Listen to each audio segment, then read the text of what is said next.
Voilà, il est 11 heures. Je vous propose de démarrer ce webinaire consacré donc aujourd'hui au podcast, au podcasting.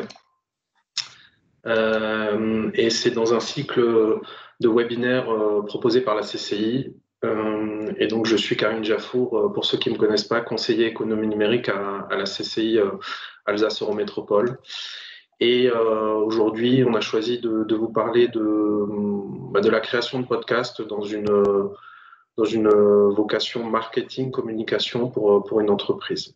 Donc là, j'ai fait appel aujourd'hui à deux intervenantes qui sont Adeline Beck, qui est administratrice du Château Vaudou à Strasbourg, et Priscilla Rogy, qui a une activité de data analyst en freelance, mais qui est surtout créatrice d'un podcast qui s'appelle Le Rendez-vous des Audacieux, que je vous invite à découvrir si vous ne connaissez pas.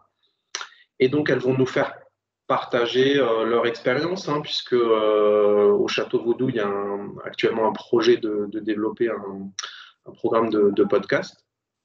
Donc, je les laisserai se présenter plus en détail. Et puis, elles prendront la parole pour une interview croisée au cours de ce webinaire. Voilà. Donc, on est ensemble pour à peu près 30 minutes d'intervention de notre part.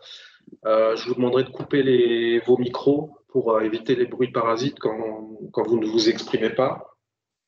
Et puis, on va dérouler notre intervention et puis je vous proposerai de poser vos questions à la fin, soit en activant vos micros, soit par l'outil de discussion, le chat, sur lequel vous pouvez poser vos questions. Voilà. Alors, je vais commencer par une introduction du sujet. En fait, petite définition quand même du podcast. Donc, le podcast, c'est un contenu audio numérique que l'on peut écouter n'importe où, n'importe quand, téléchargeable ou en streaming. Donc, en diffusion en live, on va dire, ou alors téléchargeable. C'est la contraction de deux mots, iPod et broadcasting. Donc iPod, vous avez reconnu un acteur connu qui est Apple, qui en fait a créé ce concept et ce format au début des années 2000, mais il a été assez confidentiel pendant des années, plutôt rétrogradé derrière les formats d'images et de vidéos, surtout sur le web notamment. Alors, c'est un format qui a explosé aux États-Unis, notamment avec un podcast qui s'appelle Serial, que moi, je ne connaissais pas honnêtement avant de préparer ce webinaire, qui est un podcast sur le journalisme d'investigation. C'était le premier podcast qui a atteint 5 millions de téléchargements et d'écoutes en streaming. C'est ce qui a vraiment popularisé ce format-là. Et en 2018, il a explosé également en France. Alors, avec l'arrivée de créateurs de contenu, d'abord les médias et les radios, Arte et France Inter notamment chez nous, mais aussi des marques ou des entreprises, et également des particuliers qui s'expriment sur toutes les thématiques imaginables. Voilà. Et puis également, c'est arrivé en France avec l'essor des plateformes de streaming, évidemment. Je vous ai mis les plus connus, iTunes, Spotify, Deezer, Apple Podcast, Google Play Music et Amazon Music. Ça, c'est tout récent, parce que si vous êtes abonné Prime, vous avez dû recevoir un mail qui annonce l'arrivée des podcasts sur Amazon. Voilà. Alors, quelques chiffres sur ce format, le podcast. 39% des Français ont déjà écouté un podcast. Ça, c'est issu d'une étude d'OpinionWay qui date de 2017. Alors, on peut imaginer que ce chiffre, il a fortement augmenté, notamment pendant la crise du Covid qu'on connaît actuellement. 9 personnes sur 10 qui ont commencé un podcast après le premier épisode. Ça, c'est intéressant. C'est-à-dire qu'on va au-delà du premier épisode et qu'il y a une sorte de fidélisation en fait, et qu'on va suivre d'autres épisodes de podcast. Je vais me permettre de couper un micro. Voilà.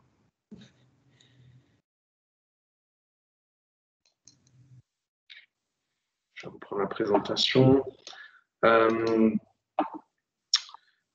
Et puis, donc ça, c'est toujours issu de la même étude, hein, OpinionWay. Et ensuite, la cible quand même privilégiée, c'est plutôt quand même les CSP+, de 18 à 40 ans en milieu urbain, sachant que l'âge moyen des auditeurs de podcast, c'est 35 ans.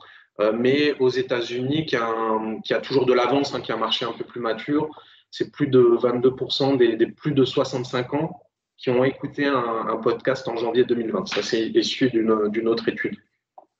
Donc voilà, c'est pas forcément cette tranche d'âge, mais il y a aussi, on va dire, des personnes plus âgées qui peuvent écouter des podcasts. En tout cas, ça va toucher de plus en plus d'autres tranches d'âge. Voilà. Alors, quelques avantages du podcast. Alors, il y en a beaucoup, hein, mais j'en ai pris quelques-uns. Alors, d'abord, il faut savoir que ça s'intègre dans une stratégie d'inbound marketing. C'est un mot un peu barbare, mais au même titre qu'un blog ou la création de vidéos sur YouTube, par exemple. L'inbound marketing, c'est un terme qui désigne, qui permet d'attirer en fait des visiteurs sur un site web, par exemple. Alors, ce format du podcast, il est un peu plus original que les articles de blog. Il permet de se démarquer de la concurrence parce que si vous regardez peut-être dans vos concurrents, voilà, ils ont souvent des articles de blog, ils ont peut-être travaillé sur des vidéos, mais ils sont peut-être sûrement moins nombreux à avoir travaillé sur le son et sur le podcast. C'est un média de proximité, ça c'est intéressant. En fait, l'audio apporte de la proximité et on dira même de la sincérité. Il y a un article de presse, hein, d'un média américain qui disait les podcasts sont des marques. Les podcasts des entreprises, pardon, sont des publicités que les gens veulent vraiment écouter. En fait, avec la voix, vous avez une forme de proximité. Alors, la petite anecdote, c'est que effectivement, en préparant ce webinaire, hein, j'ai sollicité Priscilla, on ne se connaissait pas avant, hein, et j'ai dit à Priscilla, hein, si elle se souvient, je lui ai dit, j'ai l'impression de te connaître. Parce que évidemment, je suis ces podcasts depuis quelques mois, et je lui ai dit, ben, j'ai vraiment l'impression de te connaître parce que, voilà, à force de t'écouter, d'écouter ton podcast. Et donc, effectivement, c'est quelque chose qui apporte de la proximité. Voilà. Je dirais à l'inverse d'autres formats. Ensuite, il y a la notion d'e-réputation et de référencement. Donc, vous allez faire rayonner votre entreprise. Hein, si vous créez un podcast, si vous le mettez en ligne, votre marque. Il faut évidemment penser à la promotion de ce podcast. Mais là, on en parlera avec Priscilla et Adeline. Et également, ça peut aussi être un bon moyen d'augmenter votre référencement naturel. Voilà. Et puis le dernier avantage, c'est un format très accessible, mais assez chronophage. Et là, justement, je ne vais pas rentrer plus dans le détail. Je vais laisser Priscilla, notamment, qui a cette expérience de la création totale d'un podcast, qui nous dira effectivement en quoi c'est accessible et en quoi c'est chronophage. Voilà, donc moi j'en ai fini pour ma partie, hein, d'introduction. On va rentrer un peu plus dans le vif du sujet. Je vais laisser la parole à Adeline, Adeline et Priscilla qui vont nous parler de leur expérience. Bonjour à tous. Donc, je suis administratrice du musée Vaudou, comme l'a dit Karim. Et nous, on a commencé un programme de podcast que depuis janvier. Donc, on est tout jeune là-dedans. Mais c'est pour ça que je me permets d'introduire Priscilla, parce qu'elle a plus d'expérience là-dedans. Et donc, Priscilla, bonjour. J'aimerais savoir pourquoi tu as lancé ton podcast et quelle est ton histoire. Donc bonjour. J'ai lancé mon podcast sans regarder les chiffres du tout. J'ai lancé un podcast parce que je voulais faire des interviews et j'ai commencé à faire des interviews écrites pour mon blog que j'ai lancé en janvier 2018. Et en fait, je déteste faire des interviews écrites. J'aime pas retranscrire en fait. Je trouve ça vraiment lourd comme travail et ça m'appelle pas. Il y en a qui sont très doués là-dedans. Et vu que je suis pas journaliste, ben, j'ai pas les tips pour bien écrire parce qu'il y a une façon de faire. Et j'avais envie de rencontrer de nouvelles personnes parce que je m'étais lancée dans le freelance et j'y arrivais pas trop en fait. Donc je voulais avoir un peu du mentoring et je savais pas voilà, qu'il y avait de l'engouement. Et grâce au premier confinement, ça a vraiment plus explosé parce que les gens ils ne savaient pas quoi faire. Mais j'ai dû combattre ma peur de m'exprimer, combattre ma voix parce que j'ai eu de nombreuses critiques sur ma voix. Donc c'était bien parce que moi j'ai pu voilà, avoir l'audace de transformer quelque chose, comment dire, qui me faisait très très peur en quelque chose de bien et d'inspirant. Je pouvais inspirer les gens parce que je combattais quelque chose qui me faisait peur et en même temps, je présentais des gens avec des vrais parcours authentiques où on avait choisi de ne pas parler que des sujets positifs de leur boîte, mais aussi des côtés moins sexy. Je pense que en tant qu'entrepreneur, vous le savez tous comment c'est. Et je ne sais pas si tu peux passer le slide, Karim. Ouais, merci. Et voilà. Donc je suis un peu seule dans le projet, mais pour l'instant ça va et j'espère l'agrandir parce que c'est voilà, c'est chronophage et je vais en parler après. Et toi, Aline, parle-moi du podcast que vous êtes en train de créer avec le musée Vaudou. Le podcast qu'on a commencé à faire, ça faisait quelques temps qu'on y réfléchissait avec l'équipe. Donc, pour replacer le contexte, je représente donc le musée Vaudou. C'est un musée d'art africain à Strasbourg qui présente une collection privée de 1200 œuvres. Et donc, on est le seul musée privé de Strasbourg. Et donc, c'est une association qui gère le lieu. Et on doit régulièrement se réinventer. Donc, notre chargée de communication, Ana Carolina Gonzalez, elle avait proposé qu'on se lance sur de nouveaux médias, notamment les podcasts. Et c'est clair qu'avec la pandémie, ça nous a donné vraiment encore plus de raisons de commencer. Alors, pourquoi le podcast? C'est parce que déjà, l'une de nos missions à nous, c'est de conserver un patrimoine et de déconstruire les clichés en fait qui existent autour du vaudou. Alors, le vaudou, c'est une religion, une philosophie de vie, et il y a encore beaucoup de stéréotypes autour de ça. Et c'est une religion qui vient d'Afrique de l'Ouest. Et donc, pour nous, le podcast, en fait, c'est vraiment un média très intéressant pour informer les gens et susciter la curiosité. Cette volonté de conservation de nos recherches, c'est aussi partie d'un constat qu'on a fait sur le terrain. Par exemple, en fait, un dimanche par mois, on organise des visites guidées à thème au musée. Et en fait, les guides étaient un peu frustrés parce qu'ils mettent des heures à préparer la visite à thème. Et puis, en fait, il y a une vingtaine de personnes qui assistent à la visite guidée. Et après, si on veut, tout ce qu'ils ont fait, le travail, il part un peu aux oubliettes. Donc là, le fait de faire des podcasts sur certains thèmes, ça permet de garder aussi ce travail. Et on espère que ces podcasts, ils pourront aussi apporter du contenu scientifique et rigoureux à des étudiants, à des chercheurs. Et ça reste du coup un outil de découverte du vaudou, mais qui est accessible à tout le monde, n'importe où, à n'importe quel moment, partout. Enfin, francophone, bien sûr, parce qu'on le fait en français. Et ça permet aussi d'allier culture et numérique et communiquer de manière originale. Donc, c'est vraiment un super outil pour nous. Et ça nous permet aussi clairement de nous réinventer.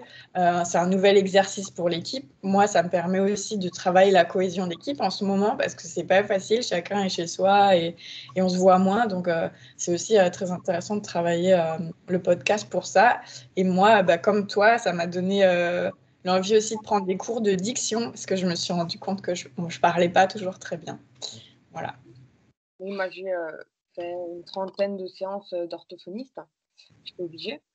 Pour le coup, vu le passif pour dédramatiser ça et pour me lancer vraiment parce que un podcast, il y a pas de vidéo. Et même dans l'audiovisuel, ce qui compte le plus, c'est l'audio.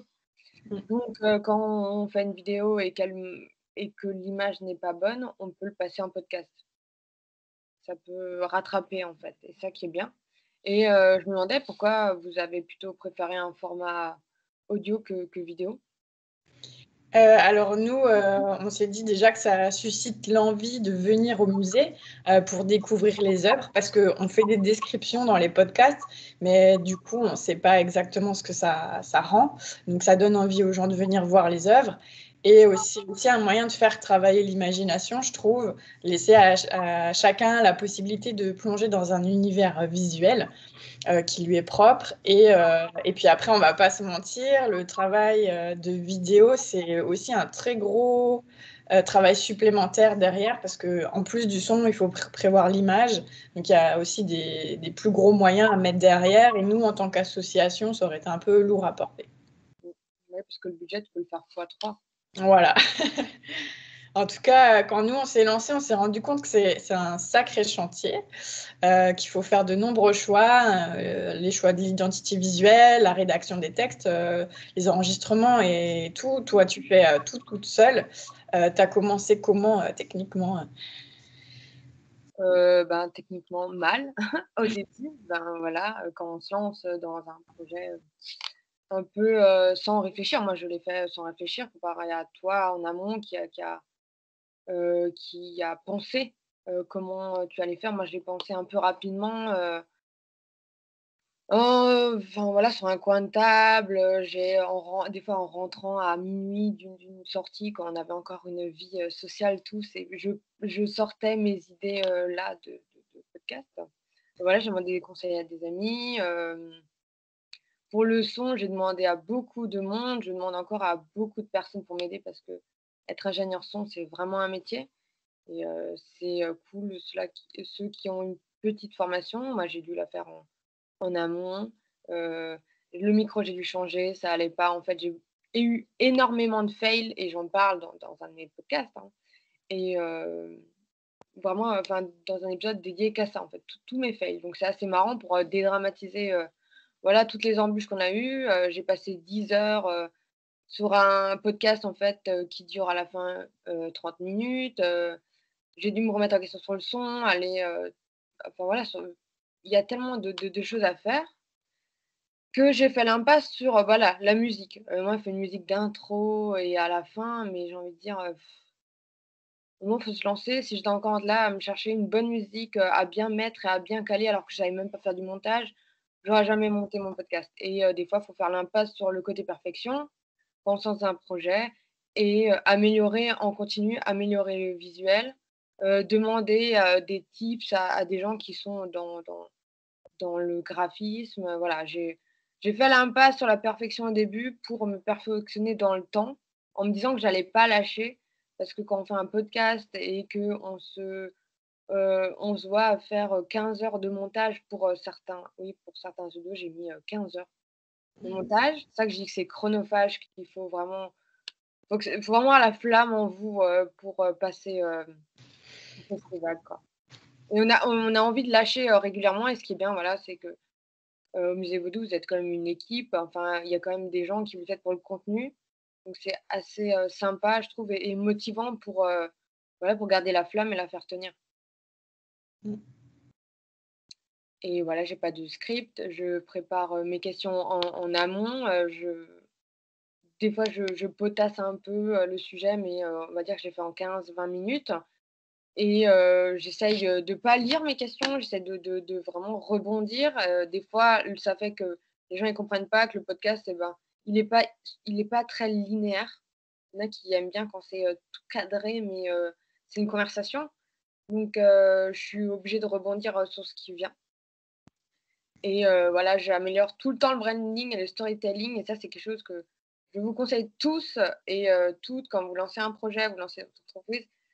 Ça s'améliore simplement, c'est l'ADN de votre boîte, et en fait, c'est votre histoire. Et en fait, les gens, ils ont pas conscience que sur votre cible, ça a un impact mais énorme, le branding et le storytelling. Vous pouvez le faire avec vous, être accompagné, mais c'est vraiment les premières billes, en fait, qu'il faut changer quand ça marche pas.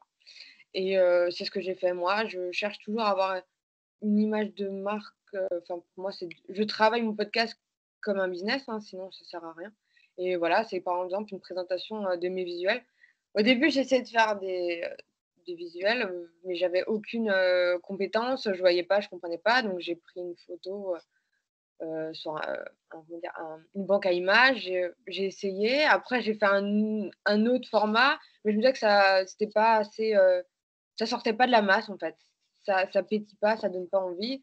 Et en 2021, je me suis lancée voilà, sur la vignette que vous voyez, la 25 avec Lisa de là-haut, où ça donne plus envie en fait. C'est ça le problème des visuels sur les podcasts, hein, c'est que vous êtes beaucoup et il faut sortir de la sortir de la masse par le visuel et par l'histoire que vous racontez et par le titre. Donc c'est beaucoup de remise en question. Et mon logo, si je l'ai changé, hein, je ne sais pas pourquoi j'ai eu cette idée en 2019, je me pose encore la question. Et en 2020, j'essaie de faire un truc j'ai changé, donc je suis pas très contente hein, de ce que j'ai fait, mais ça fait partie de mon histoire. Et en 2021, je suis dans la même veine en fait que mes logos enfin mes visuels par épisode. Voilà, donc je trouve ça beaucoup plus sympa et ça fait beaucoup plus professionnel vers quoi je me tourne et ça donne envie à mes yeux de cliquer. Voilà, donc il faut se remettre en question tout le temps et c'est le jeu en fait de l'entrepreneuriat. J'ai à peu près fait le tour et voilà, un peu en gros comment ça se passe quoi. Et oui, je fais le montage, voilà, toute seule et c'est vraiment une partie que je ne déléguerai jamais.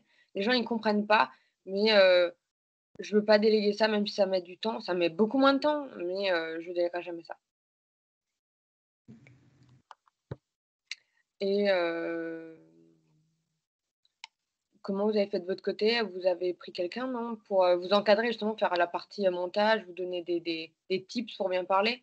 Ouais, alors nous, on travaille déjà avec l'équipe forcément, mais pour les enregistrements, c'est aussi passé par une rencontre en fait avec le studio Kawati.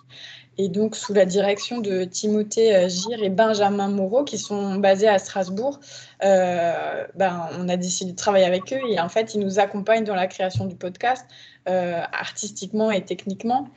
Donc, au début, j'avoue que ça nous a beaucoup aidé de travailler avec eux. Moi, je n'écoute pas trop de podcasts. Et je m'y suis mise du coup, mais ce n'était pas trop ce que je faisais habituellement. Et donc, ils nous ont aidés déjà pour le choix des formats, la rédaction des premiers textes et le titre aussi des podcasts. Et pendant les enregistrements, ce qui est appréciable aussi, c'est qu'ils nous aident à poser notre voix, à travailler la diction, à avoir une intonation un peu vivante. Et donc, petit à petit, en fait, on s'est dirigé vers 3 formats. On a décidé de faire 3 formats. Donc, un format court de 5 minutes qui traite de sujets globaux assez légèrement, je dirais. On ne va pas au fond des choses. Un format long de 45 minutes où là, on sera plus sur vraiment des types conférences. Et ensuite, un format moyen d'une dizaine de minutes où là, en fait, on a envie vraiment d'inviter nos partenaires dans la discussion, des gens avec qui on travaille, des photographes, d'autres musées ou des artistes avec qui on travaille et à qui on veut donner un peu la place et mettre en avant, quoi. Et donc, après, on a cherché un nouveau programme. On a décidé de l'appeler Carnet Vaudou. Alors, nous, on a déjà un magazine qui s'appelle Cahier Vaudou. Et donc, Carnet Vaudou, c'était une sorte de parallèle. Et puis, ça nous a plu parce que c'est un format qui fait un peu carnet de voyage et on peut un peu mettre tout dedans. Attends, Karim, ouais, je reviens juste en arrière, merci. En fait, voilà, j'arrive à l'identité sonore. Donc, c'est ce que tu disais. Toi, tu as fait le choix de ne pas en mettre tout de suite. Nous, c'est le studio qui nous a conseillé de le faire. Donc, on a suivi un petit peu. Mais pour construire l'identité sonore, donc vous irez, si vous voulez, sur notre podcast pilote, on a dû leur donner un document avec des sortes de lignes de conduite, avec ce vers quoi on voulait aller, avec des objectifs, des thématiques, ce qu'on voulait aborder. Donc, c'est ce qui apparaît là. Je leur ai donné des grandes lignes et des mots-clés, en fait, comme lieu d'art et de culture, différence et de tolérance, etc. Et grâce à ça, ils ont créé, en fait, l'habillage musical du podcast. Et tu peux passer à la suivante. Du coup, ensuite, il a été nécessaire de créer une identité visuelle, comme tu le disais, Priscilla. Donc, notre chargée de communication, elle a fait plusieurs propositions. Et finalement, on a tranché pour un micro simple, Tu peux passer à la suivante, Karine, s'il te plaît. Merci. Donc, on est parti sur un micro avec une sorte de texture en fond qui rappelle un peu la terre battue en Afrique. Et d'habitude, on fonctionne beaucoup avec le rouge au musée depuis 7 ans. Donc là, on en avait un peu marre. On voulait aussi changer. Donc, on a choisi ce jaune qui a une tonalité assez chaude. Et on a voté en équipe voilà, pour ça. Et puis ensuite, on a commencé à rédiger les textes des podcasts. Donc, nous, on écrit tout avant d'enregistrer pour être sûr de ne pas trop perdre de temps et pas faire de blanc parce que comme c'est un format très court, 5 minutes, il faut vraiment être hyper efficace et qu'on garde l'auditeur un peu pendu au podcast. Donc, on a choisi de tout écrire. Et donc, on a une structure narrative avec un plan qui ne change pas, qui est fixe et qui nous aide à garder un peu la ligne. Et ensuite, quand ça c'est écrit, on va enregistrer au studio. Et donc là, c'est pas facile parce qu'il faut se familiariser avec le micro. Alors bon, on a eu des gros fous rires. Hein. C'est des moments assez où on peut se sentir assez seul parfois. Et on le fait sous forme d'interview. Donc c'est Anna Carolina qu'on voit à droite, qui est la chargée de communication, qui interviewe soit les collectionneurs, Marc et Marie-Luce Arbogast, soit moi, soit des guides de l'équipe, soit des intervenants. Et donc Anna Carolina, elle est un peu devenue la voix du musée dans les podcasts. Et étant d'origine colombienne, elle a un accent assez prononcé qui colore le podcast. Et ça aussi, ça a été une question. Est-ce que ça fonctionne? Est-ce que ça ne fonctionne pas? Et donc, on y réfléchit encore toujours, mais on a eu pas mal de retours très positifs. Donc, on est content parce que ça donne aussi une identité au podcast, la voix, clairement. Et ensuite, il y a le montage et le mixage. Alors ça, moi, je suis super contente de ne pas le faire, j'avoue, parce que je fais déjà pas mal de choses. Et enfin, on diffuse. Et donc là, nous, pour le coup, on travaille, on diffuse sur un maximum de supports. J'ai un ami qui est dans le podcast, qui s'appelle Julien, et que je remercie au passage, qui nous a conseillé Podcastix. C'est une plateforme sur laquelle on met le podcast, et du coup, c'est diffusé sur toutes les autres, sauf YouTube, ça on le fait manuellement. Et derrière, du coup, on a des statistiques d'écoute. C'est assez intéressant, en fait, pour avoir des retours, en fait. Voilà, mais du coup, voilà, tout ça, c'est un coût. Et toi, Priscilla, qui a plus d'1 an d'expérience, comment toi, tu t'en es sortie avec les coûts et comment tu t'as fait? Moi, c'est en fait tous les coûts humains que tu payes, chez moi n'existent pas puisque c'est mes coûts perso. Mais on peut faire un podcast à mes yeux à moindre coût au début, c'est largement possible. Je conseille beaucoup d'amis qui veulent se lancer dans le podcasting. Et en fait, l'idée, c'est tout simplement prendre des écouteurs, le tenir parce que le problème, c'est qu'on peut, les cheveux, en fait, peuvent interférer ou comment dire? Ou les vêtements et en fait, on lance Audacity et comme ça, c'est très très faisable. Il y a pas de problème, tout est gratuit. Ensuite, il faut faire des podcasts, à distance en faisant des interviews. Bon là, il faut que tous les 2 soient sur leur ordinateur, hein, si bien sûr vous voulez pas investir dans des micros et une carte son. Vous pouvez passer par Zencastr et après, vous pouvez mettre vos podcasts, voilà comme toi tu as dit, tu as diffusé, sur Anchor et c'est gratuit. Ça, c'est cool et en fait, là, vous arrivez à 0 investissement et vous voyez, si ça vous plaît ou pas et vous pouvez passer à un niveau au-dessus en prenant, un micro, professionnel, en prenant une carte son. Vous pouvez continuer à faire du montage sur Audacity, ça va très bien. Moi, je suis sur Mac, donc j'ai un Logic Pro et après on peut mettre sur des autres plateformes, qui sont payantes comme, moi j'ai Ocha et là j'ai plutôt un investissement, de 600 € de matériel. Il y a aussi, des tips qu'on me donne, par exemple, j'aurais acheté un anti-pop, un filtre anti-pop et on m'a dit: «Mais non, mais vu que tu les as pas à cause, de la crise», enfin de la crise pas du tout, que tout est fermé, que mon, petit, magasin, de musique est fermé, on m'a dit: «Prendre une chaussette, pour, pour faire un filtre anti-pop en attendant». Donc c'est assez marrant, je sais pas comment ils vont percevoir ça les prochains invités, mais je pense que je vais, prendre des chaussettes. Voilà, à un moment, le son, on peut faire il y a des astuces, en fait. Et moi, la plateforme, voilà, ça coûte 11 € par mois. Bien sûr, il y a toujours un business model, donc j'ai des stats, mais j'ai pas tout parce qu'il faut que je passe à un niveau au-dessus, etc. Mais en short, c'est sympa, c'est gratuit dès le début. Donc moi, je vous conseille parce que voilà, il faut tester des choses, voir si ça vous plaît, voir si ça a de l'engouement. Mais bien sûr, le podcast, il faut savoir que ça met du temps à avoir de l'engouement. C'est pas aussi implanté que des vidéos YouTube et les vidéos, ça parle plus, hein.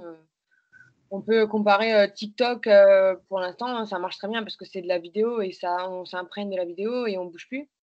Alors, comme je sais pas, Clubhouse, ça va mettre beaucoup plus de temps à vraiment s'imprégner dans le paysage des applis parce que c'est moins commun.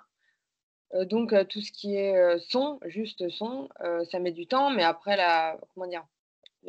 L'audience, elle est fidèle, mais faut s'acharner de patience et il faut être OK que oui, ça coûte pas cher, d'avoir de l'audience, mais ça m'a voilà, ça met du temps et il faut avoir une niche. Je vous conseille tous d'avoir un podcast très, très niché et de pas avoir peur, hein, que ça soit une vraie niche. C'est comme ça que vous exploserez.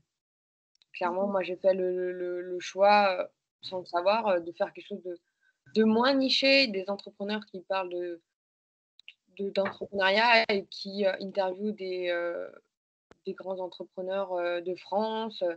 Mais il y en a beaucoup, il y en a qui sont déjà sur le credo et il faut chercher à voilà, trouver un sujet différent, clairement.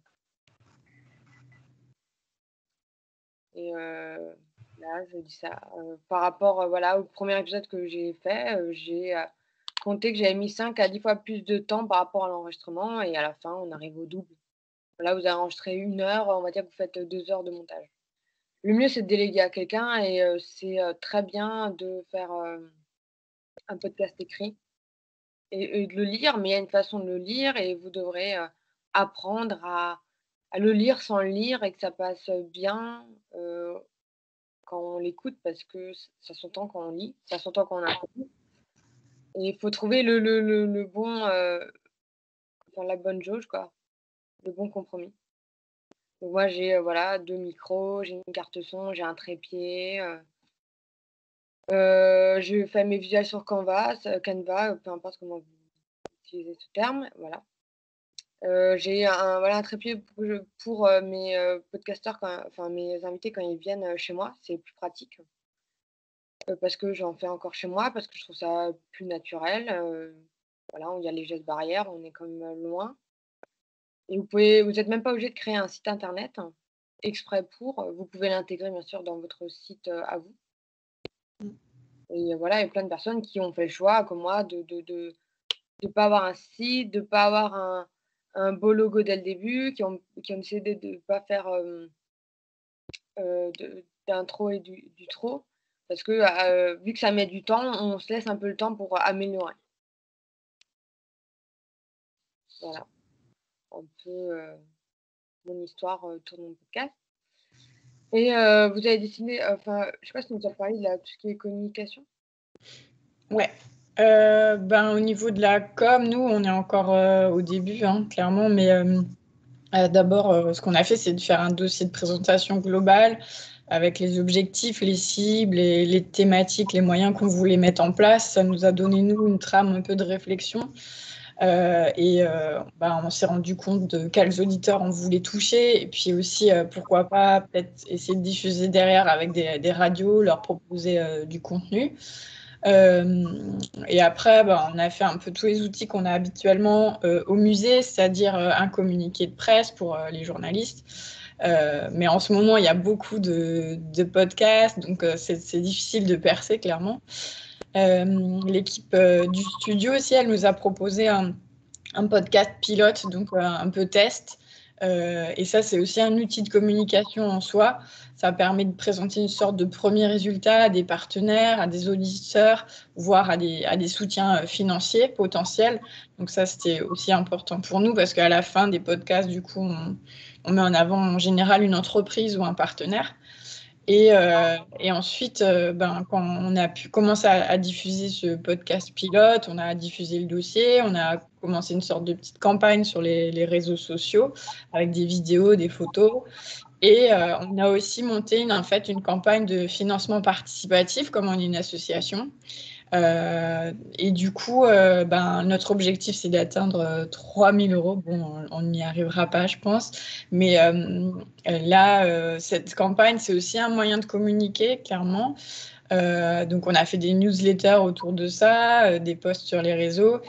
Et aujourd'hui, d'ailleurs, il reste 2 jours pour nous soutenir. Donc, si vous avez envie de mettre un petit don, n'hésitez pas. Il y a des nombreuses contreparties qui sont à la clé. En plus, vous pouvez aussi gagner des places d'escape game si vous êtes tiré au sort. Voilà, donc là, le podcast pilote, il est en ligne et vous pouvez le découvrir sur notre site internet. Et c'est vrai que je rebondis sur ce que tu dis de toujours se remettre en question. Bon, nous, ça fait que 2-3 mois qu'on est dessus, mais je me pose encore tellement de questions autour de ce projet. Et là, justement, on a décidé peut-être d'ajouter dans les prochains podcasts courts des sortes de références à la pop culture pour en faire un peu rire les gens. Mais sachant qu'on est un musée, qu'il faut qu'on ait quand même une image de sérieux et scientifique autour du vaudou, voilà, on ne sait pas encore si on va le faire, mais on a fait des petits tests et j'ai des cibles qui ont écouté pour me faire des retours et voir si ça plaît, quoi. Mais vous verrez ce qu'on a décidé d'ici quelques semaines. Voilà, bon, moi j'en ai terminé. Merci en tout cas pour l'invitation, Karim et Priscilla, pour tes éclairages aussi. Ça fait réfléchir encore plus. Merci à vous. Je ne sais pas si Priscilla, tu avais d'autres éléments à ajouter ou pas. Non, en fait, là, ça dépendra. Poser vos questions et peut-être que ce sera plus facile pour moi d'apporter. Alors, il y a une question, je vous la lis. Le professionnalisme n'est-il pas aussi un frein à l'authenticité, la spontanéité et l'accessibilité de vos auditeurs? Non.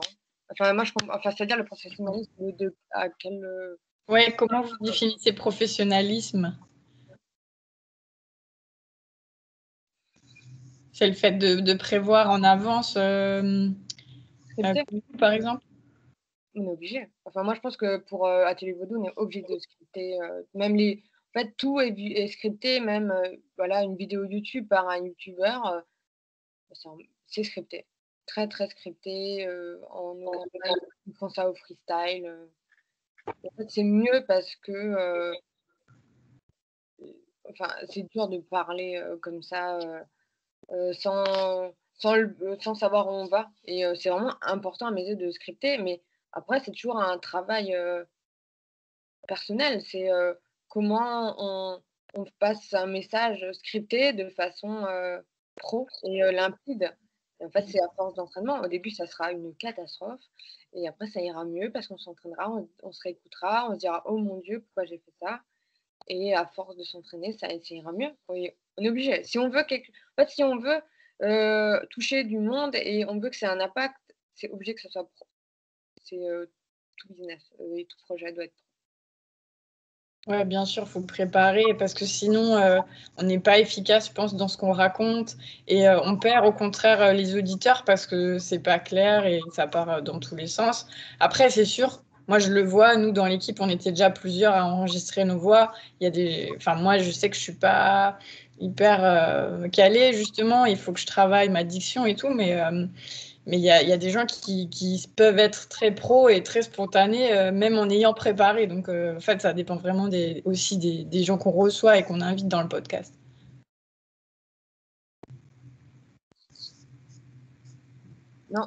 Non, ouais, c'est ce qu'on disait. Moi, je paye Podcastix et c'est 8 € par mois à peu près. Donc, c'est la plateforme. Toi, c'est en choix. On va juste peut-être lire la question. Donc, est-ce que vous avez dû aller déposer votre podcast sur toutes les plateformes à la main ou est-ce automatiquement généré par les plateformes d'hébergement? Voilà, c'est juste pour la session, pour l'enregistrement.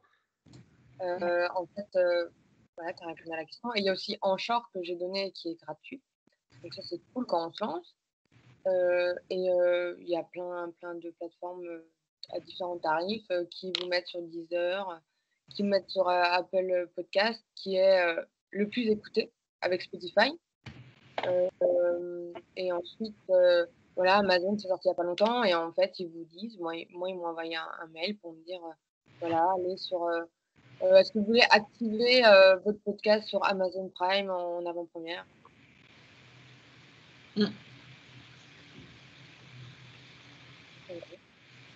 Après, il y a un petit travail de paramétrage au début, hein, faut pas rêver, c'est un peu lourd, mais ça se fait. Il y a le flux RSS. Oui, on doit déposer. Est-ce qu'on doit déposer sur les plateformes votre MP3? Et ça se fait tout seul. Oui, en fait, on met le fichier qu'on a en MP3 ou en WAV et on le met sur la plateforme. On écrit le titre, le texte, on a l'image et on programme soit à l'avance, soit directement et ça se met en ligne. Alors, quel est mon business model? Pour l'instant, j'en ai plein, j'ai plein d'idées, mais j'ai pas assez d'éditeurs à mes yeux pour proposer plus. J'aimerais bien faire des partenariats, mettre en avant des marques. Parce qu'il y a 200 écoutes par épisode, donc c'est pas assez pour une marque à mes yeux. Donc, j'aimerais bien faire ça. Ensuite, j'hésite voilà, à faire une boutique. J'ai fait les dons de copies qui sont en ligne récemment. Et en fait, mon business model à moi, actuellement, c'est agrandir mon réseau, créer du lien et planter des graines et me faire connaître. Et à long terme, en fait, ça marche, mais c'est pas mon travail principal. Si j'arrive à gagner de l'argent dessus, c'est pour payer quelqu'un pour avancer. Voilà, mon rêve actuellement, c'est d'avoir déjà un stagiaire pour aller plus loin. Et voilà, après, approfondir, j'aimerais faire de la vidéo, j'aimerais faire un reportage sur l'échec et l'audace avec des gens que j'adore. Mais pour ça, il faut des fonds, hein, et j'espère avoir une plus grosse audience et voilà, avoir un partenaire pour être là. Mais pas pour me rémunérer moi, c'est vraiment pas lié.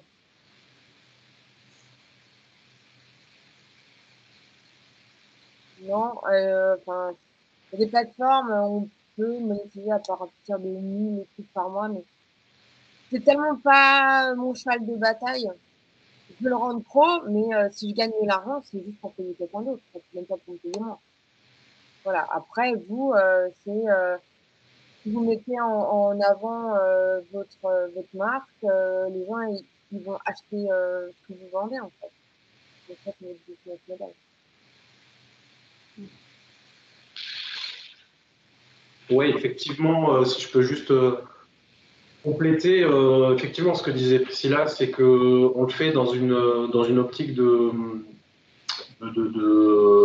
visibilité, clairement, de la marque et de l'entreprise et par ricochet de génération de ventes. Voilà, donc c'est pas forcément l'objectif premier à rechercher, mais forcément, quand vous allez parler d'une thématique sur laquelle vous êtes expert, vous allez présenter votre entreprise, votre activité et au final, alors il y a des incitations, hein, des appels à action qui peuvent être faits en fin de podcast, ça se fait assez souvent, ou en introduction même des fois. Bon, en introduction, moi, j'aime pas trop ça. J'aime pas quand ça. Vous avez des podcasts qui démarrent au bout de 5 minutes parce que les 5 premières minutes, c'est la présentation de l'entreprise, de son Dans la activité. loi, malheureusement. Ça, moi, j'aime pas trop. Donc, plutôt le faire en fin de podcast. Et là, on peut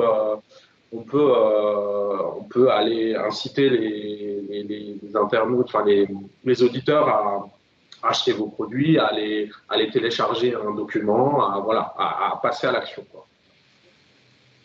C'est ça qui est bien dans le podcast, c'est qu'on avait vu que 60%, 70% des auditeurs ont acheté un produit grâce à un podcast, en fait. Grâce à un partenariat, parce qu'ils ont parlé de ça. Et en fait, c'est ça qui est bien, c'est que vu qu'on est un peu cocooning avec la personne, on est qu'avec elle, on se sent vraiment plus concerné qu'une vidéo, et ben on achètera plus facilement si on est conseillé par un expert vraiment dans le domaine. Je trouve que c'est plus pertinent pour quelqu'un enfin, pour une marque qui doit placer par exemple dans un podcast, parce que vous avez un produit qui correspondrait à un podcast qui existe et vous avez des chances que votre produit aussi soit plus acheté grâce à un partenariat. Oui, c'est vrai que nous, on ne cherche pas à le vendre non plus, mais si on arrive, je dis, là je vise haut, hein, mais si un jour on arrive à le faire diffuser par exemple par France Culture, entre guillemets, nous, ça nous donne une image d'experts et de scientifiques dans le vaudou grâce à ça. Et c'est aussi un des buts qu'on a, c'est d'avoir une image de sérieux via ce média. Même Arte, t'as jamais essayé Arte? Ouais, aussi, ouais, si, bien sûr. Là, on commence, j'attends d'en avoir 2-3 et. Ouais, mais Arte, c'est vraiment le top. En plus, tu peux carrément te copier à la porte. Quoi. Ouais, ouais, ils sont à côté. Ah, j'ai pas vu la question. Ouais. Je suis en train de. Ah, alors les partenaires pour lancer un podcast pour une association, bah oui, je pense que c'est bien de leur faire écouter un podcast pilote. Après, clairement, c'est difficile de trouver des partenaires. Souvent, nous, c'est des gens avec qui on a déjà travaillé, par exemple des entreprises qui sont venues au musée, qui ont fait des événements avec des salariés, par exemple, ils ont fait Noël en entreprise chez nous. Et du coup, je retourne vers eux et je leur dis, bah voilà, on a un nouveau projet. En plus, en ce moment, le musée, il est fermé, donc c'est un peu difficile. Est-ce que ça vous dirait de nous soutenir? Mais un peu comme le crowdfunding, en fait, on touche d'abord un premier cercle, des gens très très proches qui font un don. Ensuite, il y a un deuxième cercle, c'est les gens un peu moins qui connaissent un peu moins le musée directement, mais qui ont envie d'aider. Et après, il y a les inconnus, quoi.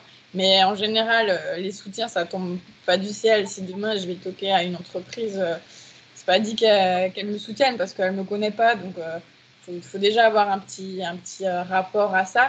Et après, en fait, quand on en aura 4-5 qui nous auront soutenus, ce sera plus simple aussi pour moi de dire, vous voyez, eux, ils nous ont soutenus, ça vous dirait pas aussi, pourquoi pas de faire ça. Et après, en plus, en tant qu'association, il y a autre chose, c'est qu'on peut proposer, si c'est un don, on peut proposer une contrepartie derrière. Donc, moi, je peux dire, vous soutenez notre podcast, vous êtes mécène. Vous pouvez défiscaliser une partie du don. Ça, c'est quand même très, très chouette. Et ensuite, derrière, je peux vous proposer une visite guidée avec vos salariés et puis un apéritif au musée, quoi. Et ça plaît bien. Et faut savoir inventer aussi des contreparties derrière et des services, entre guillemets, qu'on peut offrir au soutien.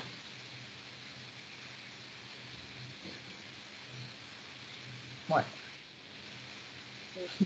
Et tu peux le faire gratuitement avec, enfin, je sais pas qu'est-ce que tu mets, mais c'est une asso à moindre coût.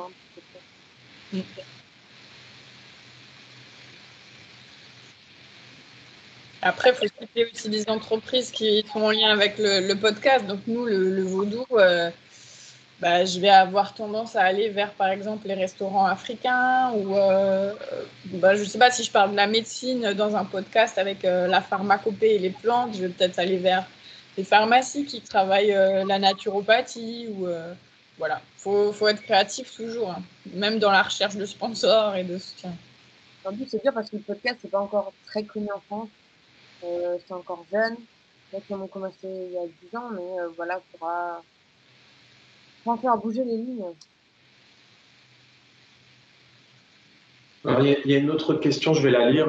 Hormis présenter des marques, y a-t-il des thèmes que tu abordes qui sont beaucoup plus suivis que d'autres? Si oui, lesquels? Et pourquoi pas continuer sur la thématique en fonction des auditeurs?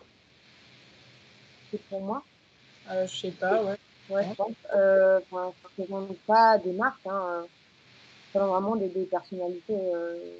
Voilà. Après, j'ai franchement, j'ai deux, trois formats. Et vraiment, le format qui me tient à cœur, c'est vraiment de parler de l'échec dans l'entrepreneuriat. Mais si ça marche plus, je m'astreindrai là-dessus. Il n'y a aucun souci, c'est ce qui me fait le plus vibrer.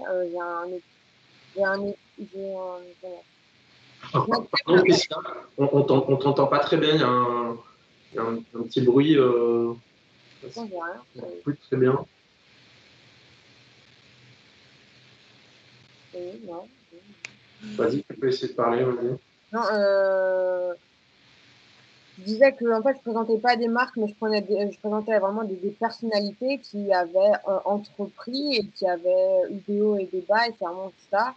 Je fais pas de la pub, hein, genre, j'ai fait Geoffrey de Cuite, et je vais pas présenter les bienfaits de son application pour arrêter de fumer. En fait, c'est vraiment pas le propos.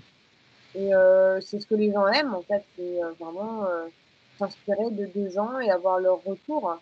Et après, j'ai deux autres formats que je fais un peu. C'est autour de mon projet, c'est AMP. Et en fait, là, je fais parler des gens qui peuvent contribuer à un projet entrepreneurial. J'ai des podcasts hors sujet où, par exemple, des auditeurs qui me suivent depuis longtemps, j'aurais laissé l'opportunité de donner leurs tips pour aller mieux pendant le deuxième confinement. Voilà. Et moi, vraiment, mon cheval de bataille, c'est de continuer sur les interviews, et j'en dérogerai pas parce que c'est ça mon podcast. Et c'est un choix vraiment personnel, et à nouveau, c'est ce qui marche le plus parce que c'est la chose que je fais le plus. Donc après, c'est un projet à soi, hein. Si les auditeurs ils se sentent pas concernés, c'est pas la cible, ils partent, et c'est réglé. Et on laisse partir des gens pour en faire rentrer d'autres. Non, mais à un moment, faut aussi savoir ça. C'est pas comme une entreprise, hein. C'est pas comme Slack qui se rend compte qu'en fait, dans leur business, le Messenger, enfin le côté message, ça marche plus, et ils enlèvent. C'est pas pareil.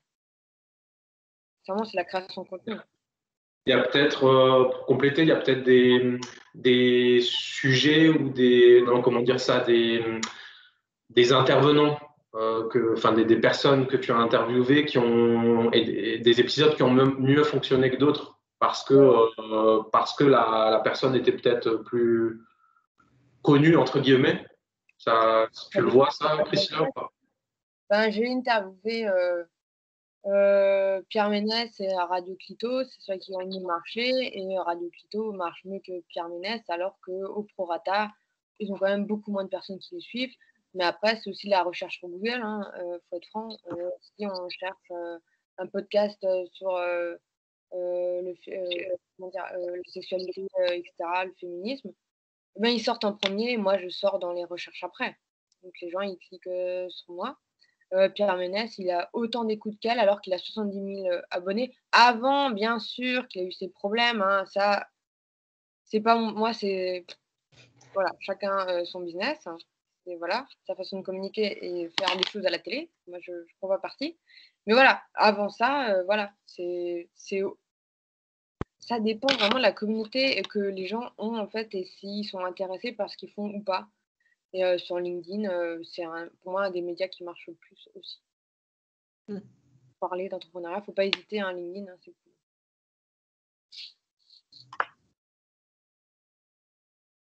Voilà, je sais pas. Est-ce qu'il y a d'autres questions? N'hésitez pas.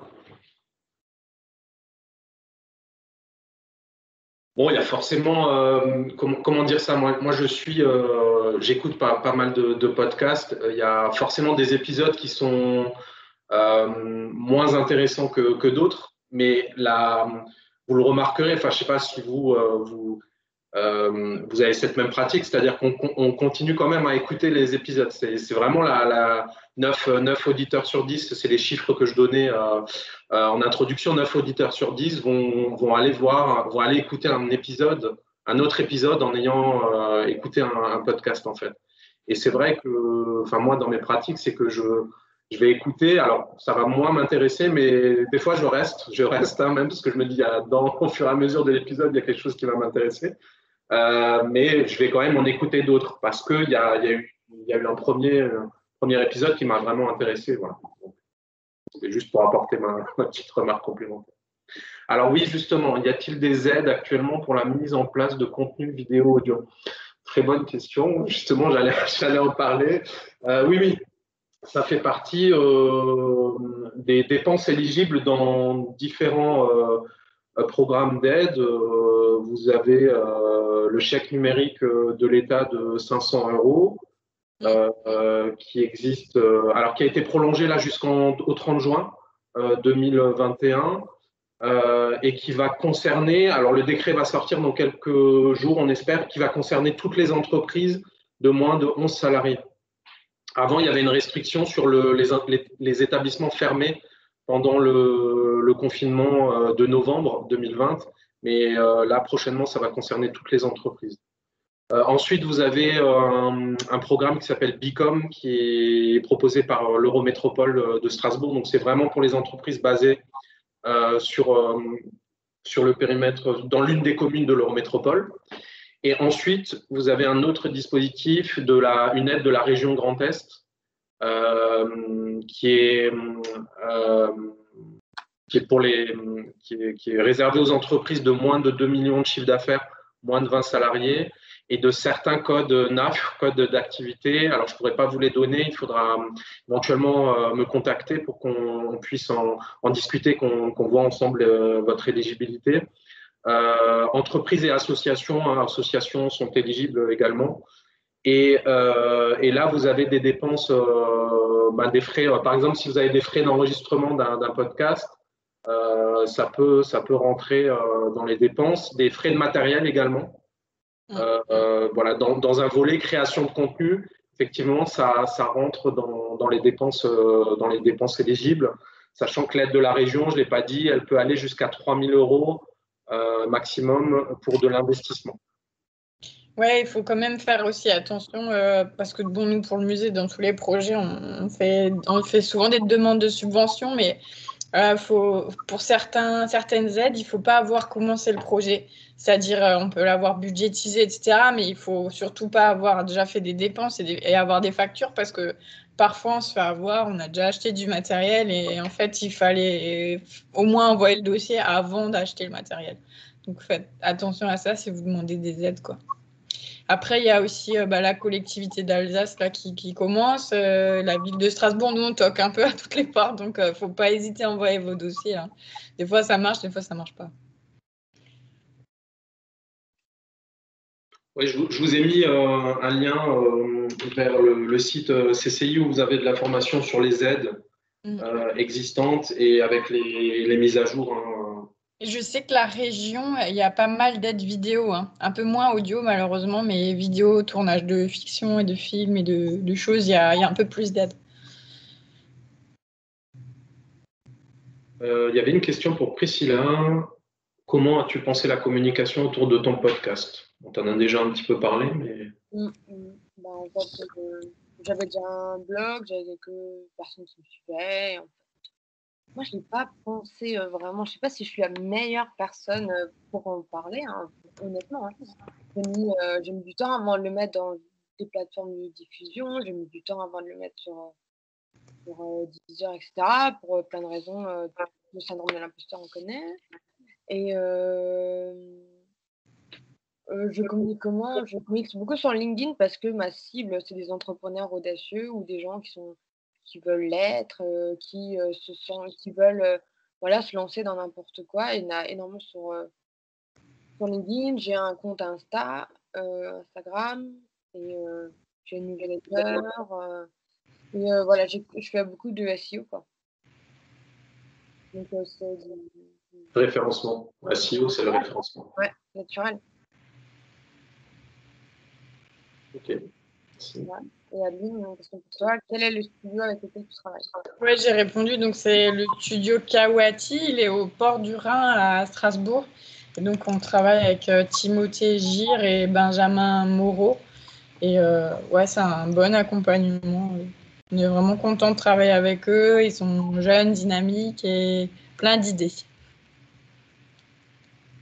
Après, pour compléter, vous avez alors ces studios d'enregistrement qui existent, on va dire dans toute l'Alsace. Vous avez aussi les radios qui peuvent proposer des prestations d'enregistrement avec des formules pour plusieurs pour plusieurs épisodes. Hein. Vous avez Top Music notamment, Azure FM aussi qui le propose. Azure FM, je crois que c'est plutôt en Centre-Alsace. Voilà, donc vous avez soit les studios d'enregistrement, soit les radios aussi qui le proposent. Est-ce qu'il y a d'autres questions? Non. Bon, ben, j'espère que vous avez appris plein de choses, que ça vous a donné envie de vous lancer, ou en tout cas d'y réfléchir fortement. Merci à Priscilla, merci à Adeline, vraiment pour leur intervention, pour le travail qui a été fait. Et puis voilà, on vous retrouve hein, pour un prochain webinaire. Hein. Vous serez informés des prochaines thématiques. Hein, et puis voilà, je vous enverrai également le lien du replay. Si vous voulez le partager, n'hésitez pas. Voilà. Merci beaucoup pour l'invitation. Merci. Bon appétit, bonne journée. À bientôt. Oui, au revoir.